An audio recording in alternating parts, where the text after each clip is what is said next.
Okay, Ariel, what's your question? Okay, so this question is kind of coming up because there is like a practical thing I'm thinking about in terms of like my decision. Yeah. And when we spoke a few days ago, we have that little debate over there, Rebbi about like discussing our challenges. Yes, I've been thinking about that ever since. Yeah, and I strenuously disagree still with the Rebbi. Yeah, so the question, I'll start with one question. Yeah. And then I'm going to have the follow-up to my real question. Okay. My question is, are there certain challenges that one struggles with that they shouldn't tell people? Like what's the line? Yeah. And how do you know that it may benefit someone? Maybe it's just something you have to keep to yourself, or like what are the pros and cons of sharing it with people? That's a really good question. And then I have like a follow-up practical application, which is that's going to be you're going to have to decide whether or not you want to share it. Okay. It's a little heated, but okay. But you could go. Okay, so let me just fill everyone in on the discussion. So I don't even know how the discussion started, but the question, you asked a question. I don't know what your original question was. Oh, coming from that? Yeah, so I'm gonna tell you how what I perceive the topic was, and then I feel like we should this is a very multifaceted question, so I think we should get it all onto the table. And by the way, we're recording this because Ariel said that he doesn't know if it's going to end up leading in a direction that shouldn't be recorded, so I'm recording it conditionally. So on that note, I am perfectly fine with it going other because I really do you are fine. Okay, fine. That it's important for other people to hear, especially. Oh, this is a very meta issue now, right? Because you're it does affect people's lives, right? Okay, sure. But it's more about you. If you sure. All right, so we'll decide. So the general topic had to do with how I think there were maybe 3 categories in my mind. To be human is to struggle. Okay, right? And the Torah is a system that helps us to live in the best way possible. Okay, however, there is a lot that goes on between the abstract principles and the application to the self. Okay, so the question is, if you are in a position, it doesn't have to be a Rebbi or a teacher or a mentor, someone who's further along in a certain area than someone else, and they ask you for advice or for guidance in how to apply the Torah's principles, how relevant, how effective, and how appropriate is it for you as the mentor person to share your own particular experiences in order to shed light on the question, and how appropriate is it for someone in the mentee position to ask? That's how I'm framing it right now. What am I missing in terms of how else the discussion nicely illustrates what my question was, or how my question wound up getting taken. Yeah. Okay, so we ended up, I'm not going to try to recap the entire discussion, but just to show where I'm coming from here. So there was a disagreement as to, what do you want to say? Yeah. Or similar what my original question was. Yeah, sure, yeah. Okay, my original question just was going to be a question to our Professor of how his being Osek Batala for his whole life and all that, how that has shaped his personality. Okay. That was my original question. Okay, yeah, that's good. So my position, if I try to summarize in the discussion what I said, was that I think on an intellectual level, then it is necessary to have real world cases in real world detail, right? Not just like a hypothetical case, because the devil is in the details, in the sense that I think the example I gave is let's say we all value earning a parnasa, but being involved in learning, and so it's very easy to say, make enough money to be involved in learning.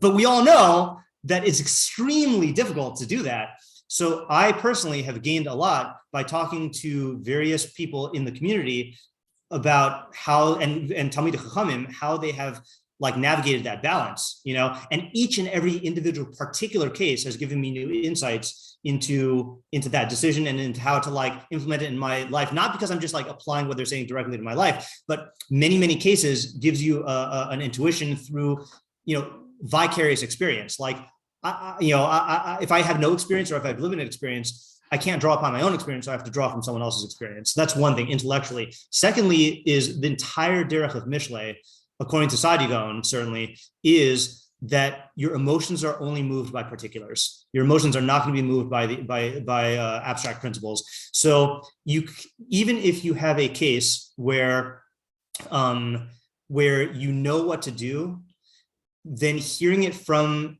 a real world person who you identify with or look up to can impact you in a different way. And I've had many cases where like the exact same thing that I knew changed once I saw someone who I respect talk about it, and it becomes real to me, and that's the whole thing, is making it real to your emotions. So those were my two, I think my two main points that I made.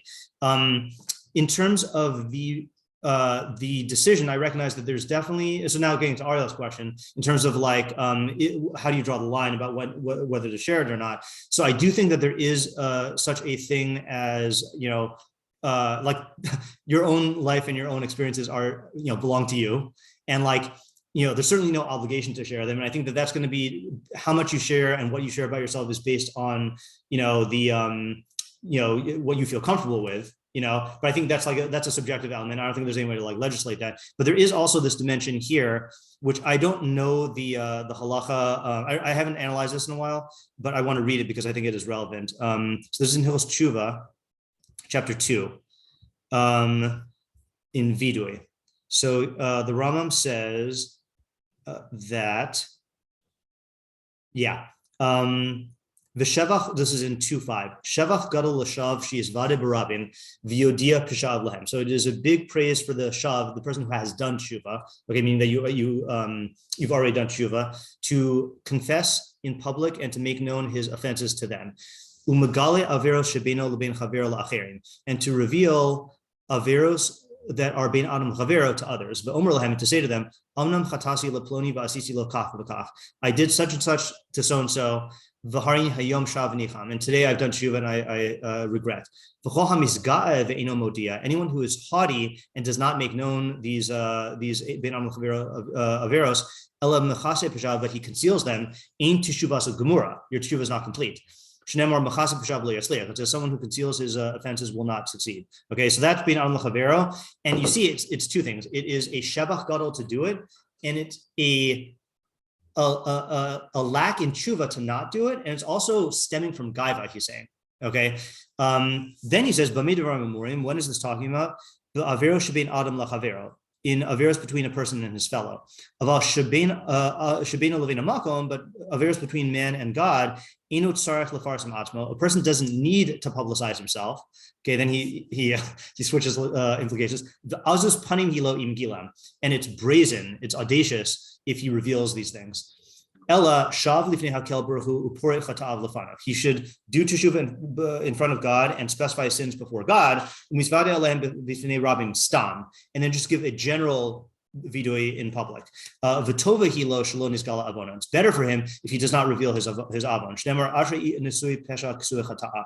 As it says, praiseworthy is the one who, I don't know how nisui is here. If it's who lifts up, raises up a pesha, or who is pesha is forgiven and he conceals a sin. Okay. Now this is not directly your case, but you see from here there is an inappropriateness to revealing certain averos bein adam l'makom, and there is a shevach to revealing certain averos bein adam l'chavero. So this is a factor that would need to be taken into account, regardless of how we answer your question. Like let's say it turns out that we say that from your question's perspective, then it is totally good and appropriate and beneficial. But if this is a matter of being adam l'makom, then maybe you shouldn't, Yeah, so two questions. One, this is specific to tshuva. I mean, if you exactly haven't right, done yeah, the avon yet, right, right. Well, when you haven't done the avon, scratch off the word yet. Yeah, right. Yeah, right. Yeah, this is post tshuva. Yeah, this is pre-tshuva. The Rambam is post tshuva. Yeah, that's post tshuva. Yeah, or during tshuva, right? Or whatever.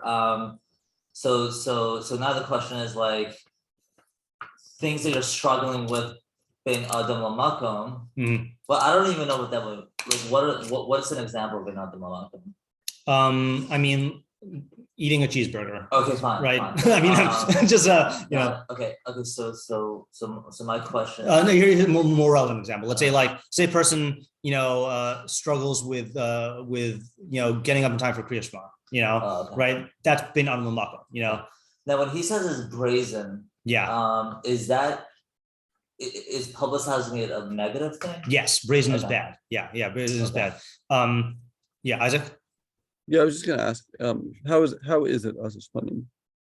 So that's a very good question, and that's why I'm prefacing this by saying I have not analyzed this Rambam in a little while, so I don't want to take a stance on it off the cuff. But I will say that I think part of it, whether or not this is what the Rambam was saying, there is an issue of kavod shemayim, Yeah. right? Of going around and saying I violate these halakhas all the time. It diminishes kavod shemayim.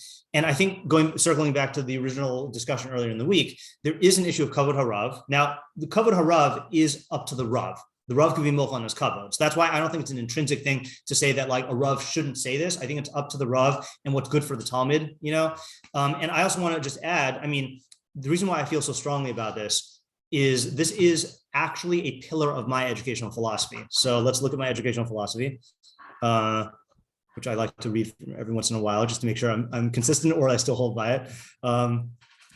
Educational philosophy. Yeah, okay, so my educational philosophy, it's only one page, so I might as well read the whole thing, just so you can see how it fits in. So my role as an educator is to facilitate Bechira B'Tov, the capacity to make free will decisions to live as a human being in accordance with the will and wisdom of the Creator. My goal is to guide you, that's talking to the students, on our mutual journey towards Yiras Hashem, defined as self-governance by wisdom, that's Shlomo's definition, and Avas Hashem, the yearning to know Hashem, the one source of all wisdom and reality. This journey will proceed in 4 stages, which are sequential by nature, but tend to overlap. 1, Reshis Das, the beginning of knowledge. My first task as your teacher is to awaken you from the mindless slumber of the unexamined life and to bring you to a state of mindfulness, self-awareness, and the recognition that we live in a world governed by rational lawfulness. This is the Reshis Das, the beginning of knowledge, the foundation of real learning. Now here in yeshiva, everyone who's coming to yeshiva has already presumably had this awakening in some other earlier stage. I wrote this because I was teaching high school and I had to the great bulk of what I was doing was that. 2, Chachma. After you have been awakened, the true development of your Talmud Elohim, truth-seeking intellect can commence. I will train you in the art of precise, logical, analytical thinking. I will help you to acquire intellectual virtues and beneficial habits of mind. I will do everything in my ability to encourage your curiosity, creativity, and independent thinking. And I will strive to impart to you a clear knowledge and understanding of Torah firmly grounded in the Yesodei Torah. Now, again, in high school, I was doing this, to a great extent, in my own sphere, because other teachers had different ways of approaching things. Here, this is offloaded a lot. For example, I don't have to teach, thank God, I don't have to teach the Brisker Derech because I'm not the best teacher of the Brisker Derech. That you get from other Rebbeim, but let's say in Mishlei or in thinking about Chumash, or I have my own areas where I can teach about that. So, nothing wrong with specializing. 3 is Musar, self-governance. Since Chachma is only valuable insofar as it is real to our minds and emotions and affects the way we live, I will do what I can to help you align and harmonize your emotions, your personality, and your decision-making with your Chachma, right? So that is Mishlei, right? And all that stuff. And then here's what I was talking about, Bechira. Lastly, I will do my best to provide you with the knowledge, resources, and support you need for a life of Bechira. However, I will leave that Bechira entirely up to you. I will never attempt to force you to feel, think, or live in any particular way.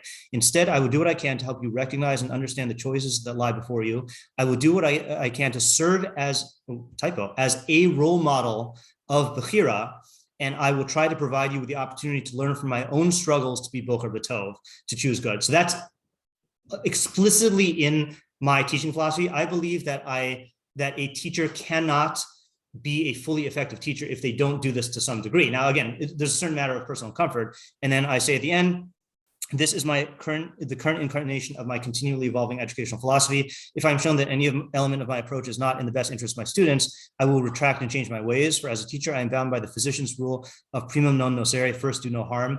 These are my terms and values. I do not care to teach on any others.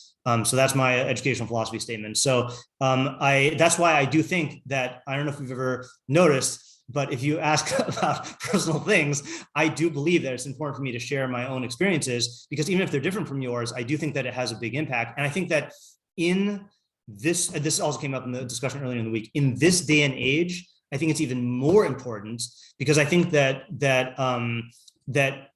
I'm not going to go into why, but I think that things have shifted where I think people need more of the emotional role in the mentorship for mentorship to be effective, and that kind of emotional support. I think because in the past, then there were much more authentic, all your human interactions were more authentic and closer. And I think we're in a world of like separateness from each other now, much more to a degree than before. So I think that needs to be compensated for. Yeah, now here's the thing is that there is a cost. Okay, the cost is that there should be a certain distance between, again, I'm going to say Rebbi and Atomic because that's what I'm familiar with. But like this could be between a parent and a child, between like, a boss and whatever. I do think that there should be boundaries. There have to be healthy boundaries, and that sometimes sharing personal information can cross those boundaries. Like when I taught high school, then I would not share as much as I would in yeshiva, and I think there are also certain areas of your life where it would be appropriate to talk this out with a friend, but not with someone who's like, who you're a superior to in some way, because of the boundaries. And again, part of it has to do with a couple of Rav, and it's going to like change the relationship, but boundaries is a whole thing. So I think you have to maintain your boundaries. Yeah. Okay. I think that's all I have to say for now about that. Yeah. Yeah. So I guess questions on this before we get to your particular. Okay. All right. Now. All right. So I want to preface again that the reason why I'm open in talking about this is for two reasons. One is because I do believe that for the greater good. Yeah. In a way, it's important. Yeah. So I'm willing to sacrifice my own, Okay. Or I just don't care enough because of that. Yeah. Idea or whatever, whatever it is. Kedas Aria, we got it. Yeah. All right. Awesome. Yeah. Okay. Okay, fine. And also I want to be held accountable. Yeah. There's nothing. Yeah. All right, fine. So there's one question before you do this. Okay. If this is going to reflect badly on the yeshiva, then I will definitely. No. Okay, fine. Okay. Nothing to do with okay. Okay. Just to do with myself. Right. Yeah. And other problems. So I've got this body in my car. Yeah. But go put some berry. All right, fine. A lot of swamps around Far Rock. So I've spoken to a few people individually about this, and they've gotten a lot of insights. Yeah.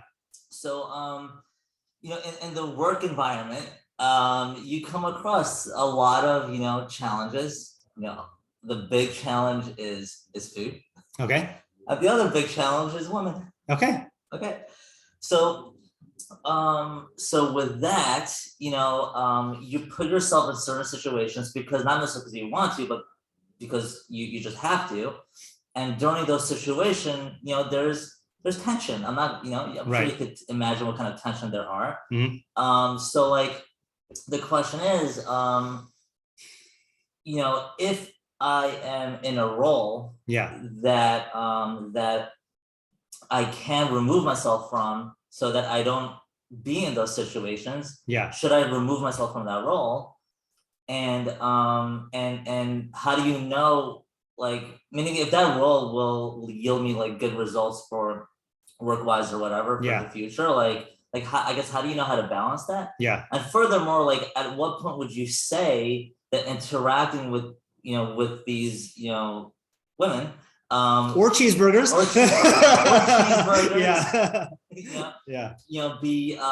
can be dangerous because there were times where well, thank God I have a cold personality. I also sometimes thank God that you have a cold personality. So I could just I could just brush it off, but there are those who have a very warm personality and they're very flirtatious. And there are times where there's a lot of tension. Right? So the question is okay. So I will say right away that I think there are three zones. I'm making this PG, by the way, just FYI. Okay, I appreciate that. I appreciate that. Yeah. Yes. Nothing happened. I appreciate it. Yeah. So I think there are three zones. You should identify three zones in your mind. Okay. Halacha. Right. That's zone 1. Okay. Midos. That's zone 3.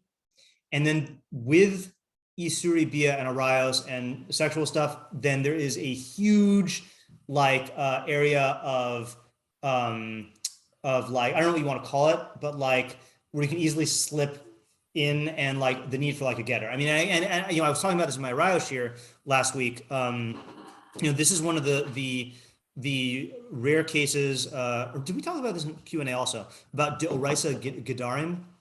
Did we talk about this? I don't know. Okay. I don't think Okay, so I mentioned it in passing.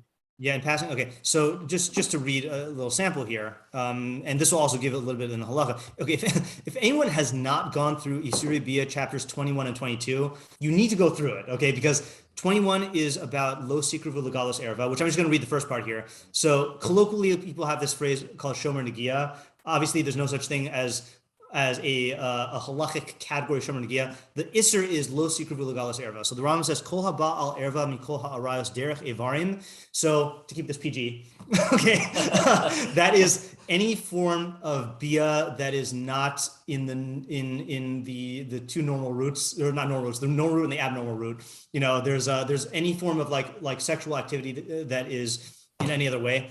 O shechibik v'nishek derech taiva v'nana b'kiru basar, or you hug and kiss in a manner of lust and deriving enjoyment from the proximity of flesh. Harizeh lokaminator, you get mapus. Shnemar levilti asos mechukos hatoevos. So as it says, don't do any of the abominable statutes or practices. V'nemar lo sikruvu legalos erva. Do not come close to gilui erva, to committing a sexual offense. Klomar lo sikruvu ledvarim hamavim lidei gilui erva. Don't do things which bring you towards gilui erva. And I'm not going to look at this in. Oh, actually, no, I do remember this. Isaac, do you remember the mnemonic device for where this is in the Sefer Mitzvos? Yeah, I do. I actually was gonna say it. I didn't want to. This is a good one. If you're British, it's even better. Yeah, Slosa says Shinun Gimel. Shinun Gimel. Why is that a good one? Because it's not Smoking, right? Is a British term for like you know. I'm actually not going to look it up, but the Rambam basically says there, it's doing any action that is either a gorem to a sexual violation or things that are done in the course of sexual intercourse that are not actual intercourse. So like English words that would describe this as like foreplay, or like, you know, flirtation. And in fact, that's what I want to read here. He says, someone who does any of these chukos is suspected for rayos. And here's where it's most relevant. Okay, and this shows how far halacha goes.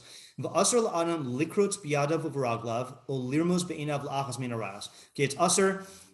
This is a funny phrase here, to wink with your hands, but it really means to like do motions with your hands. I'm not exactly sure what he's referring to specifically, or with your legs, you know, or your feet, I guess. Or to like make you know, like bedroom eyes or whatever, or like flirtatious eyes. It's like being like suggestive, I think, right? Suggestive. Actually, that's a perfect translation. To be suggestive, like a come hither glance with your eyes. To flirt with her. Skok here does not mean, like, as Pesach once said, we're in the context here, and like someone was translating this as like to joke, and he says, no, it's not talking about telling knock jokes. Like that's not the, you know, it's talking about like being flirtatious with her, olahaka rosh, or being frivolous, like casual, overly casual. Vafilu lahariach habasamim she'ala, even to breathe in the fragrant aroma that is upon her, olahabi biofia, or to gaze upon her beauty, aser. Umakin hamiskaven ledavar zen machas mardus. We administer machas mardus to someone who does this. V'hamistalkel afilu be'etzba katana shel isha v'niskaven lehanos. Someone who looks at even the small finger of a woman and intends to derive benefit. That's as if you're looking at an inappropriate place on her body. Even to hear the sound of the voice of an erva, or to see her hair as aser. This is in general, like even this is like. Oh, so he does give a heter for if you're looking at a penuya to see if she's marriage material. Like what if you're on a date? Like what? Yeah, right. Well, that's presumably on a penuya. Well, it's not just stam on a date. You're dating for marriage, right? Yeah. So you're you know, he that's what you got to go through these halachos. Okay, go through these halachos, and I just want to read one more excerpt. And there's a whole parak here. There's a whole parak. Okay, so just go through that. That's for the halacha, and then in chaf beis, this is also the isser for yichud, which the Rambam holds is deoraisa. Okay. Plain shot, his holds is deraisa. Asur lihisiachet im erva min harayos bein zakina bein yalada shedavar ze gorem legalos erva. It's asur to seclude yourself with any of the arayos, okay, which he'll say this excludes male and behema, because those are also arayos. It also excludes your wife when she's a nida, because there's their own harchakos there. But generally speaking, any of the arayos, whether she is old or young, this causes you to is a cause for inappropriate relations. Except for a mother with a son, a father with a daughter, or a husband with a wife who's nida. Blah blah blah. Okay, yeah. So look at yichud also. So this is like in halachic areas. Okay. Yeah. Okay, now beyond that, so certainly for here, you have to be makpid to not violate halacha, right? And if you need to make additional gedarim, not just for your own sake, but also for the sake of appearances. And I've given these examples before, but I'm going to give these examples again. So I, as a single male teacher teaching in an all-girls school, had to be aware of the halachos, but then also had to make big gedarim. Okay, so and especially when I first started teaching, when I looked like a high schooler, then like it was, and again, I've said that before. When I was first interviewing. Yeah, when I was first interviewing for the job, then a 12th grade girl thought that I was a high schooler who was a new student to the school. That's why that's the origin of the Rebbi Shneiwas uniform, because I had to like differentiate myself from how I looked. So for example, obviously I would not be in I had to be careful of being in yichud, right? So that's one thing. Okay, but beyond that, anytime any high school girl would compliment me in any way, even saying that's a nice tie, that's a nice hat, I would go to my principal and tell her that such and such a student said this to me. Okay, and the reason why is because I don't, these things have a way of like slowly evolving. So I wanted to have accountability, and I wanted to also preserve my reputation so as to not have anyone even be able to think anything badly of me.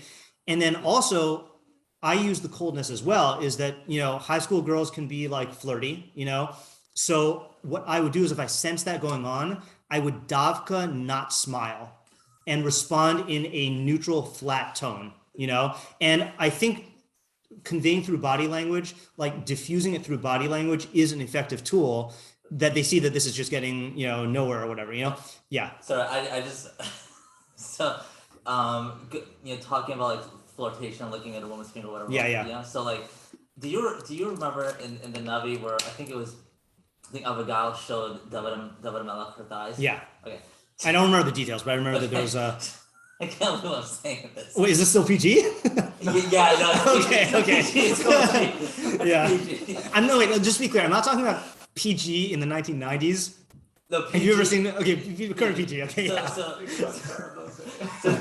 there was a coworker. Yeah. And she's on my leadership team for KWYP, okay. Young Professionals Network. Yeah. She was like, check out my thighs. I have like some bumps. Goosebumps. That's funny. Okay, yeah. So like, don't do that. So I immediately said, look, yeah, I'm Jewish. I can't have sex until I'm married. I'm sorry. Wow, that's. I just said it right there. Okay, I mean, look, you gotta do what you gotta do. I mean, I'm like, look. I don't know if I would have said it that way, but in the heat of the moment, then. But like it wasn't like then and then. It was like, look, like. Like I had to say within that. Yeah, right. Yeah, so I will though translate that into a practical thing is that I do think that you can say this to people in a way, like let's say there is a female coworker who is like pretty attracted to you, just who's getting too close, right? Okay, I think that it is a good idea, and it will be effective, I think, to say like to have an honest talk about how like. There are certain interactions which I find uncomfortable, and like, I think people will respect that unless they got a real problem or unless they're like in the grips of their emotion or whatever. So I think like vocalizing it is a good thing. Also, just another thing also that even when I was in teaching in Shalhavit, another area where like, even if it was not halachic yichud, I would, for example, like, it's not yichud if the door, could just be opened by anybody, right? But I would make sure that I'm not in any location that can't be seen by anybody else. Like that if there was a window on the door, I would make sure that the window's open. Or if someone says that they want to talk like, like in, I would make sure I was in an area where there's like, so you really have to be careful. And there is this thing in apotropos l'arayos, which there's no real good translation of apotropos, but it's like, there's no custodianship for arayos, that like anyone is subject to arayos at any time, and even, this is the whole thing also. I mean, I think this is in, so you can take this in different ways.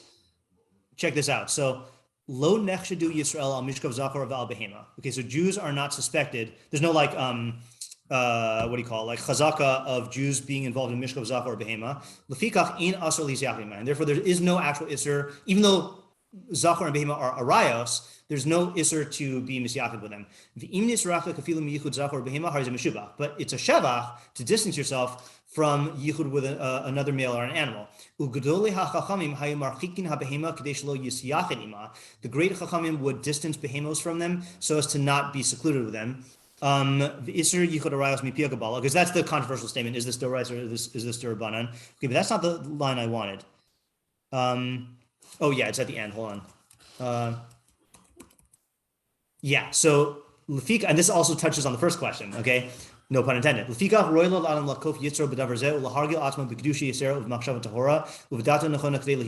therefore, it's appropriate for a person to not subdue. I don't know how to translate this. To put a cap on.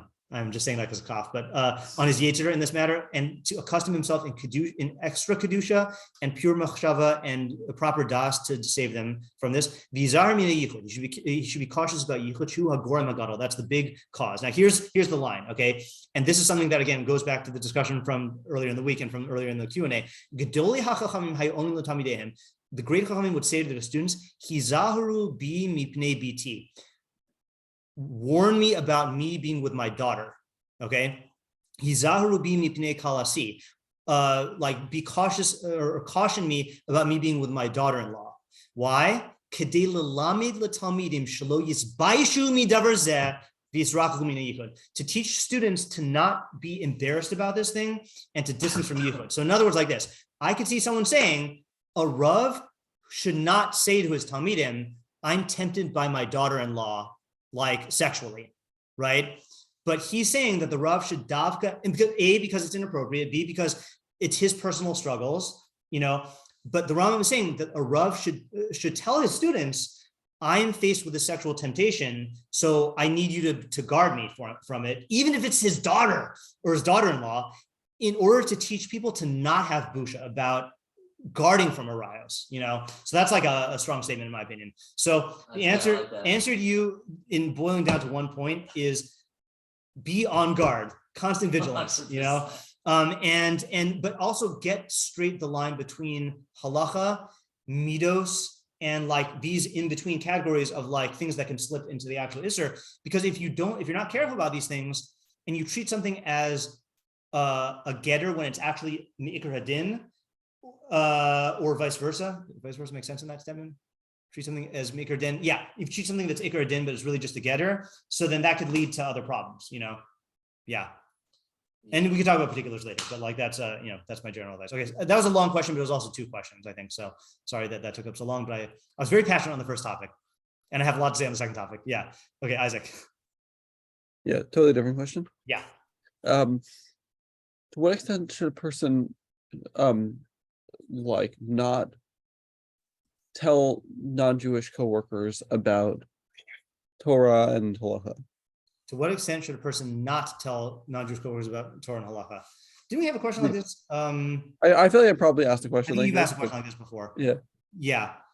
I mean, I think that, okay, all right, I'm going to say something that's going to offend a lot of people, but I'll do it. No, I think that a lot of Jews I've talked to, and I'm not saying this as a judgmental way, I'm saying this as like a sociological way. I think a lot of Jews that I've talked to are still are carrying intergenerational trauma from the Holocaust and have this default paranoia about drawing attention to yourself as a Jew. Okay, and in anti-Semitic societies, then obviously that is warranted. Okay, but I think that like I know people who, when they travel in the airport, will wear baseball caps and not wear yarmulkes because of this paranoia about like being seen as a Jew. I personally think that in this world, in most cases, then that's like that's overboard. I mean, I think that we have also another national mission, which is to be or amin, right? Is to be a light unto the nations, and to be Makadashim Shemayim, have the non-Jews say Rak Am Chacham V'Navan Hagoy Hagadol Hazeh, right?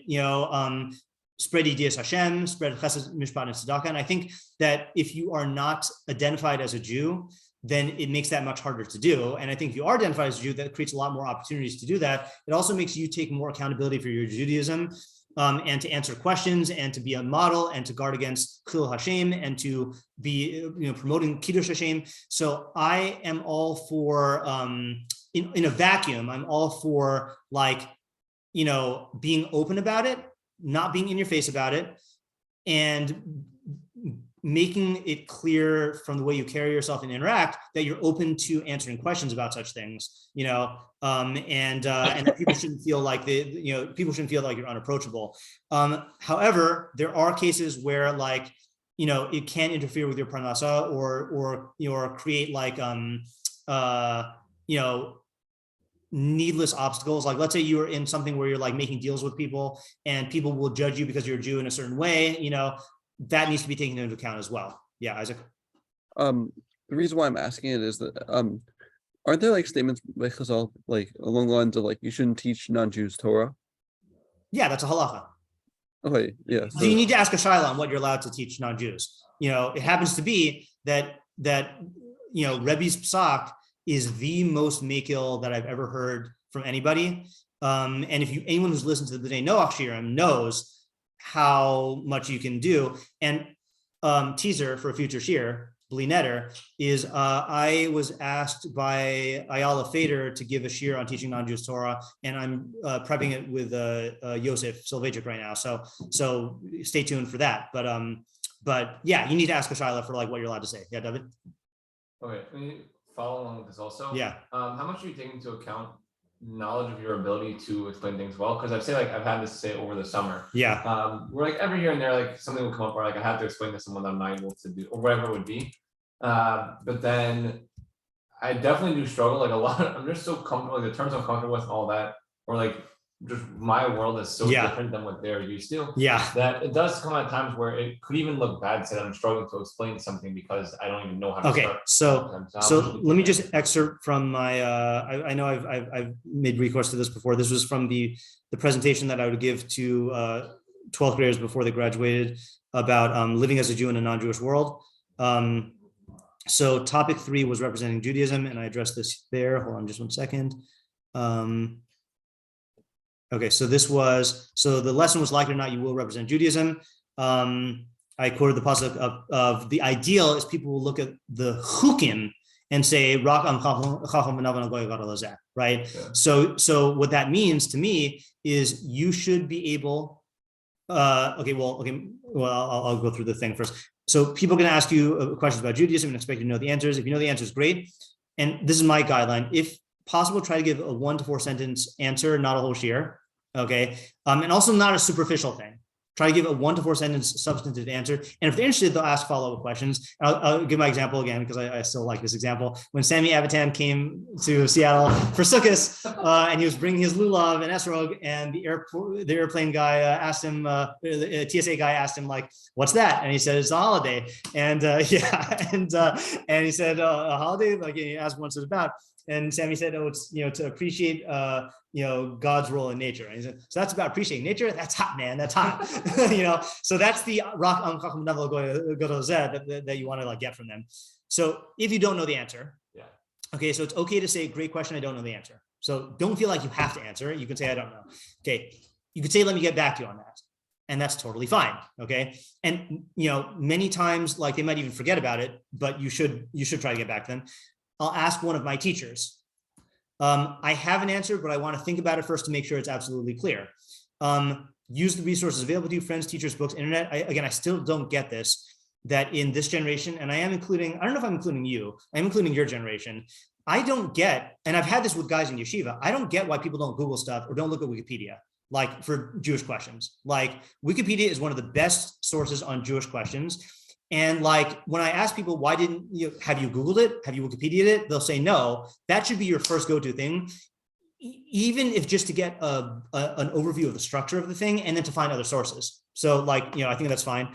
And also use this as a motive to research more.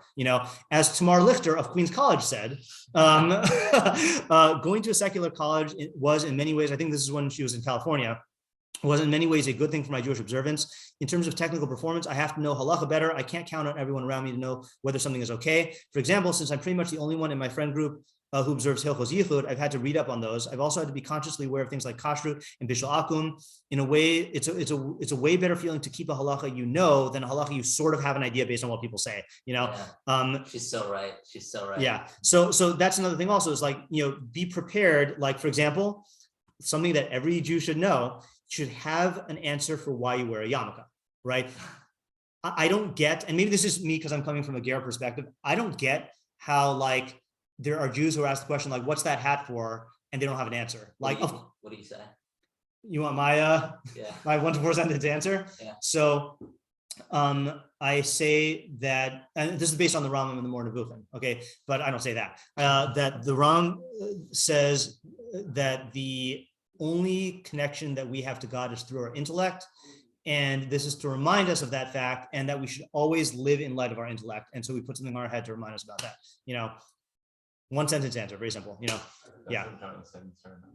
What was that? I remember Johnny saying that on top of Fred Bergen's Suriname. Oh yeah. All right, there you go. When are you going to give that share to teach Torah to non-Jews? Whenever I'm prepared for it.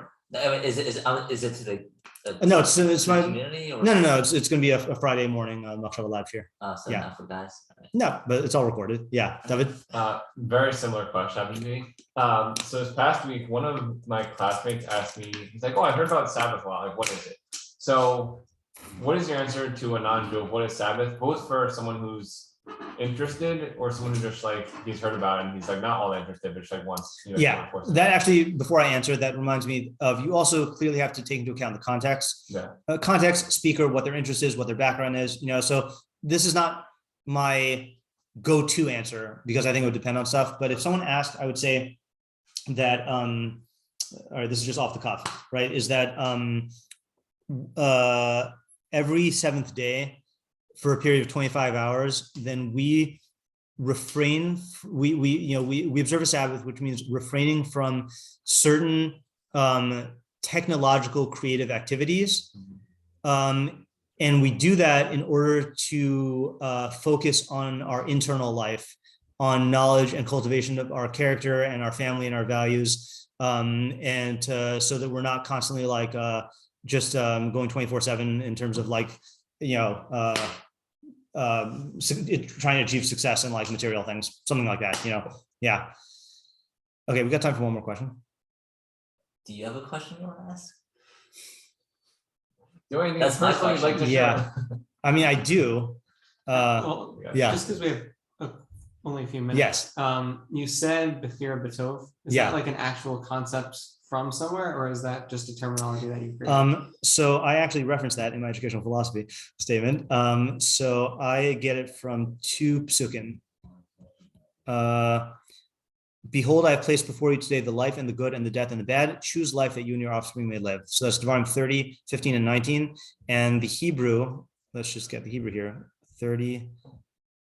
Re'ei nasati lefnecha hayom es hachayim es hatov es hamav es hara. Ubacharta b'chaim l'man tichya atav zarecha. Yeah, right. Yeah, so that's why I'm combining the two. Yeah, so because chaim ves hatov ves hamav ves hara, chaim and the good are connected. And I think that and the reason why I would say choosing good instead of choosing life is I think it's clearer and more accurate to say choosing the good. And the reason why I'm saying it's Bechira, and I don't spell this out in educational philosophy, but like, I think if you ask a lot of people, like a lot of teachers, what their goal is, they would put it somehow in terms of conveying knowledge. And I think there are other people who also, even if they don't say it, want to basically create replicas of themselves of like people who follow the same values and ideas that they do. And that's not my goal. My goal is to equip you with the ability to be bocher b'tov, which might be a different bechira than I would make, or might be a different conception of the tov. So that's why I think focusing on like, this is a thing, is that like, people used to look at our high school, Northwest Yeshiva High School in Seattle, which now has no connection to any of the derech of like any of my rebbeim, because none of them are there. But they would look at the high school and say like, well, there are a lot of kids who come out of the high school and like, and some of them are religious and some of them are not religious. So those cases where they're not religious, like it's a failure, And I know, and I can't usually explain to people who are saying that, is no, like the goal is to equip the student with bechira. And if a person makes a bechira bara, you've done your job as a teacher to give them bechira. Like that's the goal. So I think it's like it's a different paradigm. So I thought bechira b'tov is like my best way to crystallize my mission. Yeah. Okay. Very cool. Yeah. All right. Good Q&A. Thanks, guys. Thank you. Thanks for coming. All right.